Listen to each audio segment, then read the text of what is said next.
2024 లేదా 25లో డిగ్రీ లేదా బీటెక్ చదివారా? సాఫ్ట్‌వేర్ జాబ్ కోసం ఎదురు చూస్తున్నారా? అయితే కోడ్ జ్ఞాన్ 100 డేస్ కోర్సులో చేరండి, జాబ్ సాధించండి. నమస్కారం, వెల్కమ్ టు సుమన్ టీవీ. నేను మీ యాంకర్ సిరి. చాలామంది ఈ మధ్య కాలంలో పెళ్లి కాకుండానే సహజీవనం చేస్తూ ఉన్నారు. అలాంటి సందర్భాల్లో అమ్మాయిని ఇబ్బంది పెట్టిన లేకుంటే మోసం చేసిన 498 సెక్షన్ వర్తిస్తుందంటారా? అంటే పెళ్ళైన వాళ్ళకే ఈ సెక్షన్ వర్తిస్తుందా? లేదు పెళ్లి కాకుండా ఇలా సహజీవనం చేస్తున్న వారికి కూడా ఈ సెక్షన్ వర్తిస్తుందా? దీని గురించి క్లారిటీగా ఇన్ఫర్మేషన్ ఇవ్వడానికి మనతో పాటు హైకోర్టు అడ్వకేట్ అలగిరి రవీంద్రనాథ్ గారు ఉన్నారు. అడిగి తెలుసుకునే ప్రయత్నం చేద్దాం. నమస్కారం సార్. నమస్తే అండి సిరి గారు. పెళ్లి కాకుండానే సహజీవనం చేసేవాళ్ళు ఈ మధ్య కాలంలో విపరీతంగా పెరిగిపోయింది అని చెప్పొచ్చు. అండ్ అలాంటి సందర్భాల్లో అమ్మాయిని ఇబ్బంది పెట్టిన లేదు అంటే చీటింగ్ చేసిన 498 సెక్షన్ అనేది వర్తిస్తుందంటారా? పెళ్ళైన మహిళలకి ఇది వర్తిస్తుందంటారా? పెళ్లి కాని మహిళలకు కూడా ఇది వర్తిస్తుందంటారా? సమాజంలో మార్పులు అండి సిరి గారు. సమాజంలో మార్పులు రకరకాలుగా చెందుతూ ఉంది. పెళ్ళి అనేది ఇటీవల కాలంలో అమ్మాయిలు అబ్బాయిలు చాలామంది కూడా కొంతవరకు విముఖత చూపిస్తున్నారు. పెళ్ళి ఎందుకండి, ఇప్పుడు మాకు అవసరమా, రకరకాల సమస్యలు ఫేస్ చేస్తాం, ఇప్పుడు ఎలా ఉంటుందో మాకు తెలియదని చెప్పి అనే అబ్బాయిలు ఉన్నారు, అమ్మాయిలు కూడా ఉన్నారు. అయితే అలా అని చెప్పి ఆపోజిట్ జెండర్ మీద దూరంగా ఉంటున్నారా? ఉండే పరిస్థితి కాదు కదా, ప్రకృతి నియమం తప్పనిసరిగా కలిసి ఉండాలి. సో వీళ్ళు ఏం చేస్తున్నారంటే లివ్ ఇన్ రిలేషన్షిప్కి వెళ్ళిపోతున్నారు. ఈ లివ్ ఇన్ రిలేషన్షిప్ అన్నటువంటి కల్చర్ ఇటీవల కాలంలో బాగా పెరిగిపోయింది. ఆ లివ్ ఇన్ రిలేషన్షిప్లో ఉన్నటువంటి మహిళలు కూడా, మహిళ అనేది ఎప్పుడైనా ఆవిడ ఏదో రకంగా వేధింపులు గురవుతూనే ఉంటుంది. పెళ్ళి అనేది ఒక పార్ట్ కాకపోయినప్పుడు కూడా మహిళ వేధింపులు అనేది ఏదో ఒక సందర్భంలో గురవుతూనే ఉంటుంది. అయితే పెళ్ళి కాకుండా సహజీవనం ఉన్నటువంటి ఆ అమ్మాయి కూడా వేధింపులకు గురైతే ఆ అమ్మాయి చట్ట ప్రకారంగా 498A అన్నటువంటి ఒక సెక్షన్ ఏదైతే మనకి చట్ట ప్రకారంగా అమ్మాయిని వరకట్న వేధింపులు, డౌరీ ప్రొహిబిషన్ యాక్ట్ అంటాం, అందులో ఉన్నటువంటి చట్ట ప్రకారంగా ఆమెకి ప్రొటెక్షన్ ఉండే అవకాశం ఉందా లేదా అన్న విషయం మీద ఇటీవల కొంత చర్చలు కూడా జరుగుతుంది. అయితే దీనికి ఫుల్ స్టాప్ పెడుతూ కర్ణాటక బెంగళూరు హైకోర్టు ఒక సంచలనాత్మకమైనటువంటి తీర్పు ఇవ్వడం కూడా జరిగింది. అంటే సహజీవనంలో ఉన్నటువంటి మహిళకు కూడా రక్షణగా 498A అన్నటువంటి కేసుని ఫైల్ చేసుకోవచ్చు అని బెంగళూరు హైకోర్టు ఒక సంచలనమైనటువంటి తీర్పు ఇవ్వడం కూడా జరిగింది. ఇది యాక్చువల్గా జరిగిన ఆ యొక్క కేసు యొక్క నేపథ్యంలోకి మనం వెళ్ళగలిగితే, ఇక్కడ ఆ అమ్మాయి ఇద్దరు కలిసి 2010లో ఆ అమ్మాయిని పెళ్లి చేసుకుంటాను అని చెప్పి ఆ అమ్మాయిని శివమొగ్గ తీసుకెళ్ళి ఇద్దరు కలిసి 2010 నుంచి 2016 వరకు కూడా అక్కడ వాళ్ళ ఒక భార్యాభర్తల్లాగానే చలామణి అయ్యారు. చుట్టూ ఉన్నటువంటి పరిసరాల్లో ఉన్నటువంటి సమాజంలో అందరూ కూడా భార్యాభర్తలుగానే సొసైటీలో చలామణి అయ్యారు, కలిశారు, అన్ని రకాలుగా ఉన్నారు. కానీ ఈమె నిజంగా భర్తను నమ్మింది కూడా. సొసైటీలో అందరికి కూడా వీళ్ళు భార్యాభర్తలుగానే చలామణి అయ్యారు.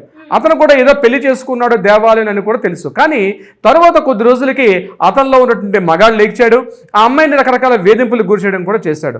ఇది ఏం చేశాడు, అక్టోబర్ 25, 2016 చెప్పా పెట్టకుండా ఆయన ఇల్లు ఖాళీ చేసి ఇంట్లో ఫర్నిచర్తో సహా మొత్తం ఖాళీ చేసి వెళ్ళిపోయాడు, ఆ అమ్మాయి ఏదో పని మీద బయటకు వెళ్ళేటప్పుడు. అయితే అంతగా 10 రోజుల ముందుగా ఆ అమ్మాయి మీద శారీరక దాడి చేస్తూ, ఆమెను హింసిస్తూ, ఆమెను మానసికంగా శారీరకంగా హింసిస్తూ కూడా పెట్టడం జరిగింది. అయితే అమ్మాయి ఏం చేసింది, దగ్గరలో ఉన్నటువంటి ఒక అడ్వకేట్ యొక్క సలహాను తీసుకొని లోకల్ కోర్టులో ఆవిడ కేసు ఫైల్ చేయడం జరిగింది. అందులో కేసులో కూడా అతని మీద 503, 505, 380, అదేవిధంగా ఈ 498 ఇట్లాంటి సెక్షన్స్ అన్ని కూడా పెట్టడం జరిగింది.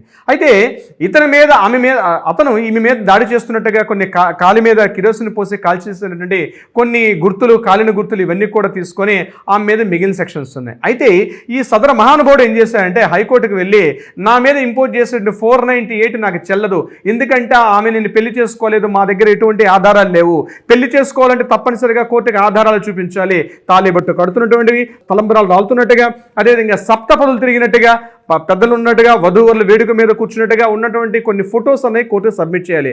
మా మధ్య సంప్రదాయపరమైనటువంటి ఏది, అది ఏ మతమైనా కావచ్చు, సంప్రదాయపరమైనటువంటి ఏ రకమైన గుర్తింపులు కూడా మా దగ్గర లేవు, మా దగ్గర ఆధారాలు లేవు, కాబట్టి 498A అన్నటువంటి సెక్షన్ నాకు వర్తించదు అని చెప్పి హైకోర్టులో ఆయన క్వాష్ పిటిషన్ వెళ్ళినప్పుడు అప్పుడు కోర్టు సూటిగా బెంగళూరు హైకోర్టు జస్టిస్ అక్కడ చెప్పినటువంటి తీర్పు చాలా మందికి ఒక చెంపపెట్టుగా మిగిలింది. ఏమన్నారంటే, సొసైటీలో మీరు భార్యాభర్తలుగా చలామణి అవుతున్నారు, మీరు ఆమెతోటి కలిసి ఉన్నారు, దీనికి ఆధారాలు ఉన్నాయి, ఇద్దరు కలిశారు, సొసైటీలో చుట్టుపక్కల వాళ్ళు చూశారు, మీరిద్దరు భార్యాభర్తలుగా చాలామంది అయ్యారు, కాబట్టి మీరు వేధింపులు గురి చేశారు, ఆమెను మానసికంగా, శారీరకంగా, సామాజికంగా, ఆర్థికంగా అనేక రకాల ఇబ్బందులు గురి చేశారు.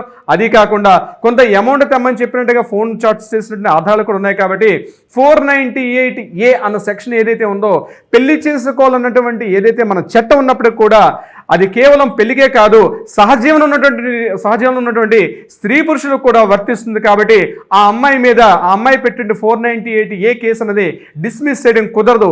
యాస్టిజ్గా ఈ కేసును చేయమని చెప్పి కింద ఉన్నటువంటి కోర్టుకు మళ్ళీ హైకోర్టు చెప్పడం కూడా జరిగింది. సో ఈ యొక్క జడ్జిమెంట్ వల్ల మనకు తెలిసింది ఏంటి అంటే 498A అన్నది కేసు కేవలం పెళ్లి చేసుకోలేదు కాబట్టి నేను తప్పించుకుంటా 498A అన్నటువంటి సెక్షన్ ఏంటంటే కుదరదు. పెళ్లి చేసుకోకపోయినా కలిసి సహజీవనం చేస్తున్నా మీరు స్త్రీ పురుషులుగా సొసైటీలో చాలామంది అవుతున్నారంటే తప్పనిసరిగా 498కి మీరు ఆమెను ఇబ్బందులు గురి చేస్తూ ఉంటే అవి సరైనటువంటి రుజువులు సాక్ష్యాధారాలు ఉంటే ఆమె 498A కేసు ఉంది నిరభ్యంతరంగా పెట్టుకోవచ్చు.